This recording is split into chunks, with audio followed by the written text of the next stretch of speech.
Assalamu alaikum. For you, my name is Abdul Qadir. I received this name while serving an 18-year prison sentence in Pelican Bay State Prison. Pelican Bay State Prison is considered to be one of the most dangerous state prisons in California, and at the age of 18, I entered there. This story starts off at the age of 13, coming from this disabled home, no father in the home.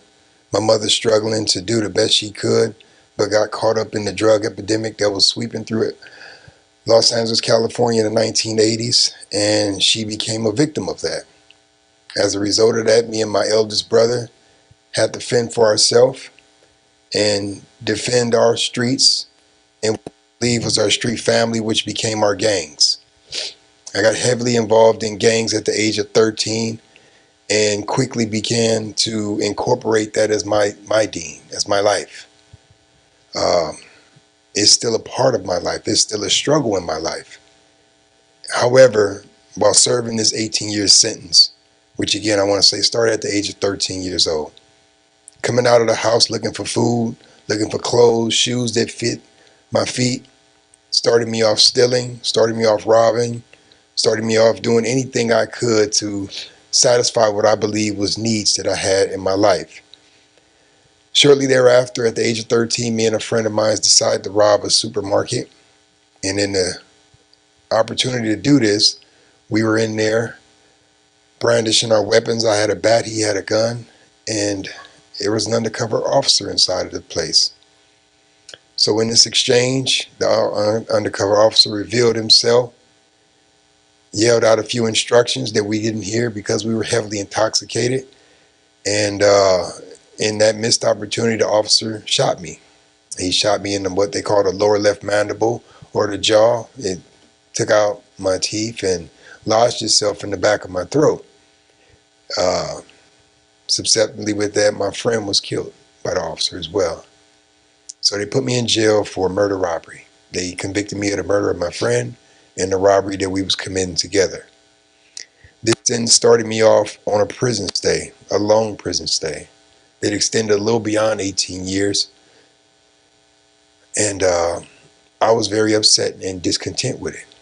I stayed in prison under a juvenile life sentence for 3 years before me and a few friends of mine from this area, actually the Bay Area, conjured up a plan to escape. I was always ingenuitive. I was always a survivor. I was always somebody that can figure things out no matter what the circumstances was. And in our genius, we masterminded and successfully escaped from prison. And in the midst of doing that, we committed more crimes. And again, this is where the 18-year sentence in Pelican Bay began. That prison sentence ultimately challenged me because I didn't know who I was. I was suffering from what was called low self-esteem. I had no value in my life. I was always the first one to run out there and sacrifice myself, really just to prove that I was more than what my circumstances described me as. Just to speed it up a little bit, I did a rough stint in prison, fighting, arguing, politicking on the yard, constantly in trouble, as if I had a life sentence. That's why I was left out of the life conversation, because I didn't have a life sentence. I had 18 years, but the way I did my time, I did it just like they did theirs. And that got me in a lot of trouble. I spent a lot of time in what's called the segregated housing unit. It's a sensory deprivation tank that exists a mile underground in Pelican Bay. When you go into that place, you never see sunlight, natural sunlight anymore. All you hear is echoes. You live inside of a silo. You never actually feel the breeze. All you feel is the filtered air from the air conditioning. So ultimately what you are is in a sensory deprivation tank. This sensory deprivation tank for human beings becomes a slow killer.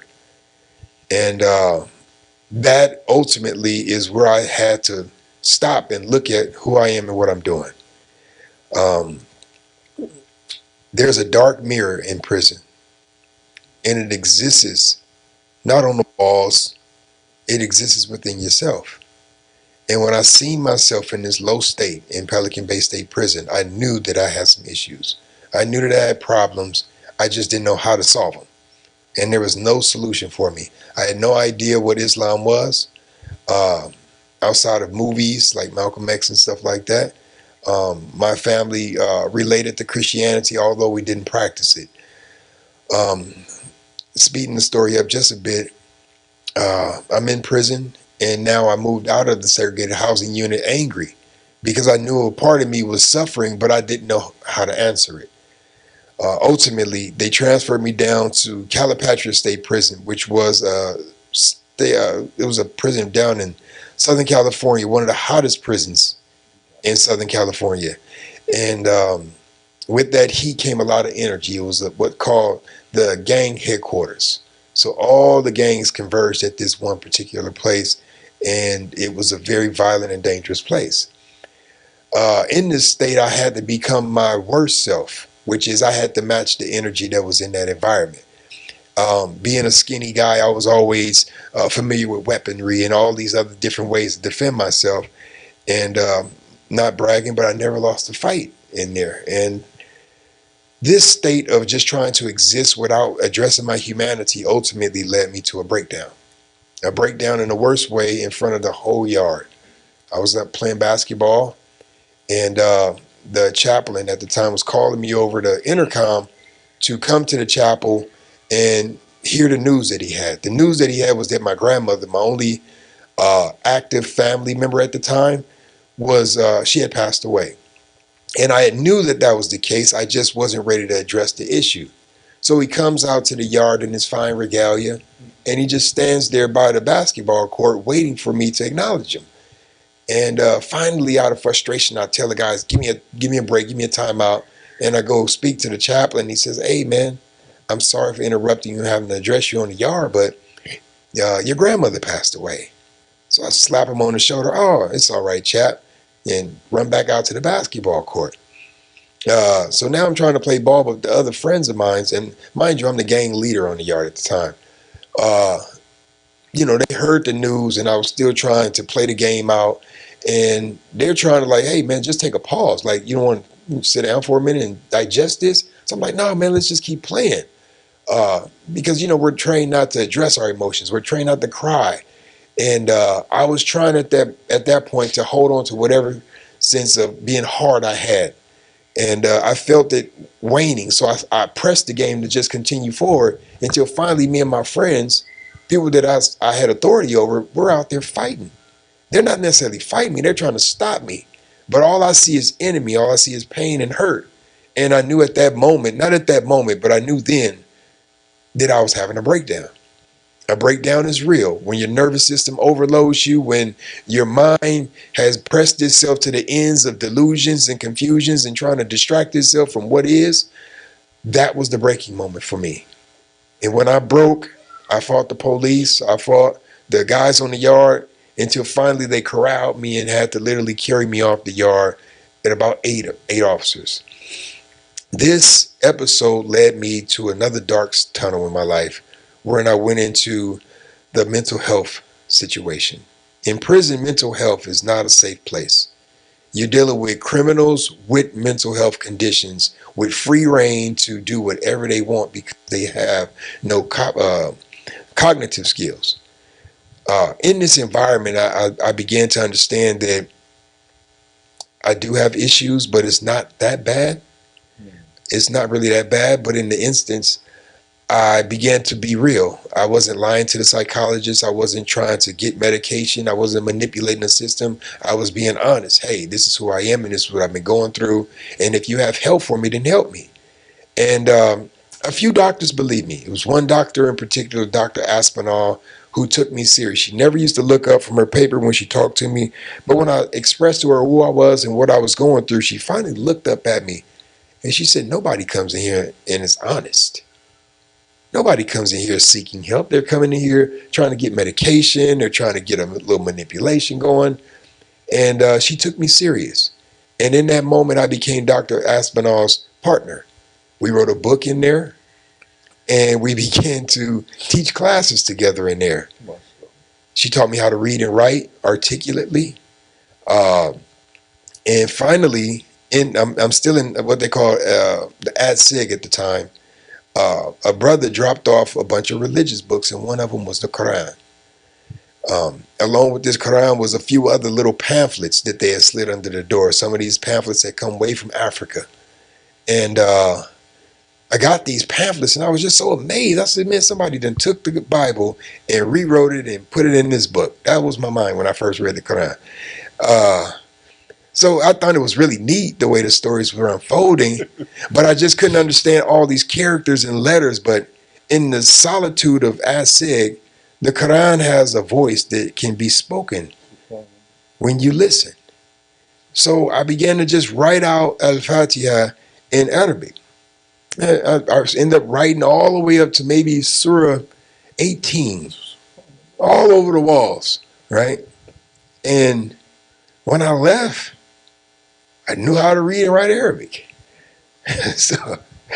So Allah blessed me and did something that he had never done. He had put me on what was called the honor yard and moved me to Lancaster State Prison.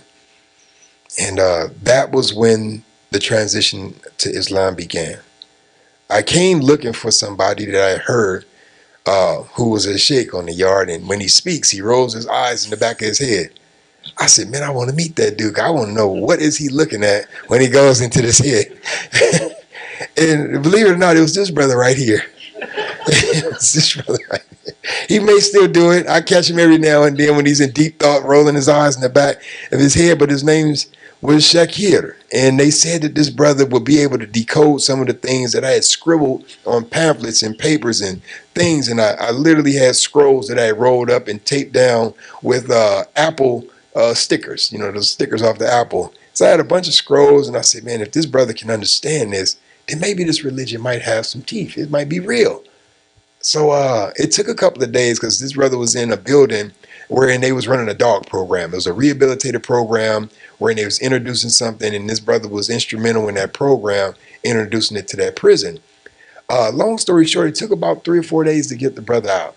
I'm not sure he thought I was Majnun because I just came from the situation, but it took him a few days. And when he finally came out, he said, brother, I heard you've been looking for me. I was right in front of the door. I said, yes, sir. It was pretty cold out there. I remember that day. And I said, brother, I just wanted to show you something. I want you to look at it. And what I had showed him was, in my mind, I say it's Disney, right? Because I draw things out that I see in words. And I gave him a picture of what I had seen regarding the Nur of Muhammad sallallahu alaihi wasallam, and how he, in that instance, expanded his light, and he broke it into these different stages and steps as he began to evolve into the final completion. And when the brother seen it, he said, where did you get this from? I said, brother, I wrote it. No, you didn't. Bro, I wrote it. He said, brother, meet me in the chapel tomorrow. And that was when Islam began to manifest. And finally, the final link was Brother Jesse. Jesse was an anomaly. He came out of nowhere. Big heavy set brother.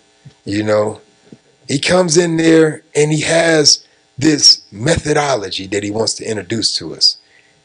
And he has this booklet, the Wirdu Am. The Wirdu Am. And just the name in and of itself, weird. Yeah, they call me weird all the time. What does that mean? So it's just, I love to break things down. And when he gave it to me, we got this book. And I believe it was me and this brother here, Sahih. We began to dissect it piece by piece. Brother said whoever wins it, whoever memorizes it first, it was some kind of reward or something like that. And I think I was the first to memorize it. And that dhikr, in and of itself, sending prayers and peace upon Prophet Muhammad sallallahu alaihi wasallam, going through the filters of Astaghfirullah, and then finally coming to the throne of Allah, La ilaha illallah. It was a purifying method in it, and it was a song. It was a rhythm that set off a different frequency that began to change structures, change outcomes within how I perceive life.